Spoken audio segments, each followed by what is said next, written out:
We are actually very happy to be here for this voluntary handing over or voluntary request for a lifestyle audit.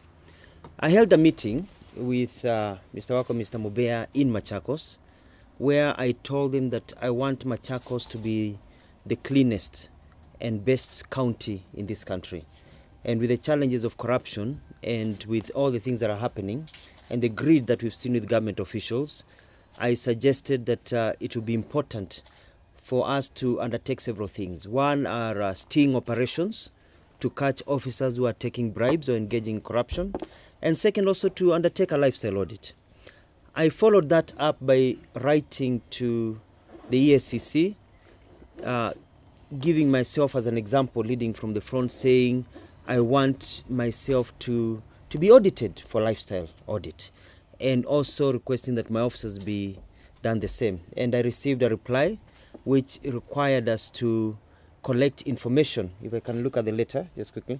The information that were wanted were the bank accounts for my CEC members, Deputy Governor, County Secretary, Principal Finance Officer, Chief Accountant and Head of Supply Management, PIN numbers, ID card numbers, particulars of the previous employer, wealth declaration forms, names of their spouses, children, ID numbers, etc., etc. In other words, a person's life to be fully investigated. And that is what we've brought today.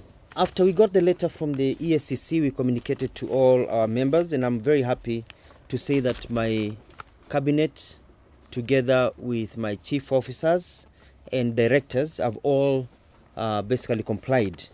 The only information that we are missing is that from the Deputy Governor, Mr. Bernard Kiala, who has, for whatever reason, refused to provide that information to be handed over to the EACC. So we hope that he'll be able to do that, because we are not sure what he's hiding. The fight against corruption has to be fought with action and not just proclamations. It has become very common for government officials to enrich themselves through corruption as our people wallow in poverty. The Maendeleo Chap Chap movement that we've been talking about is based on the premise that the only way to effect speedy development is through zero corruption and value for money, especially in procurement. The money given to government officials to use is not personal property. We leaders and government officials are servants and custodians of public resources. We should therefore be accountable and be able to save money. Our country is a poor country. In actual fact, according to the United Nations, we are the 133rd poorest country in the world. And I blame this on corruption.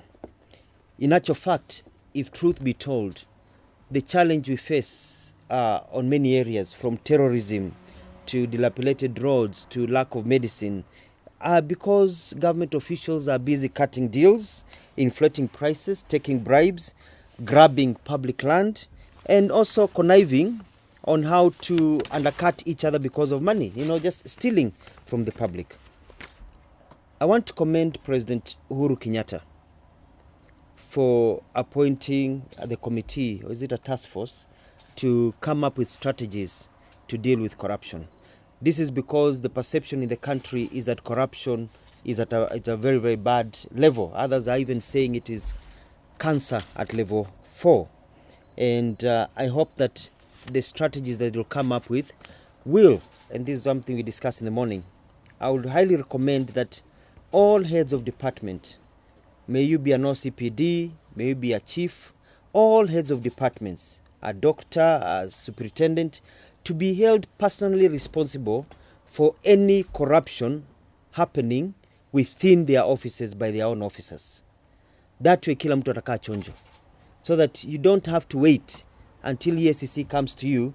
You are the one who is responsible for any corruption. So if your officers are getting bribes, if documentations are missing within your department, then you're also held responsible as maybe a beneficiary of those actions. So you can take care of it as a preventive measure.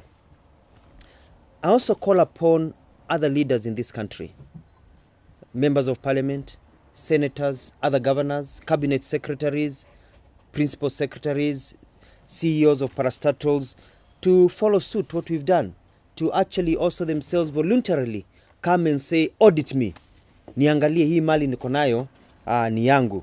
Then that way we lead from the front, and then our officers will find out that, you know, transparency and accountability are important.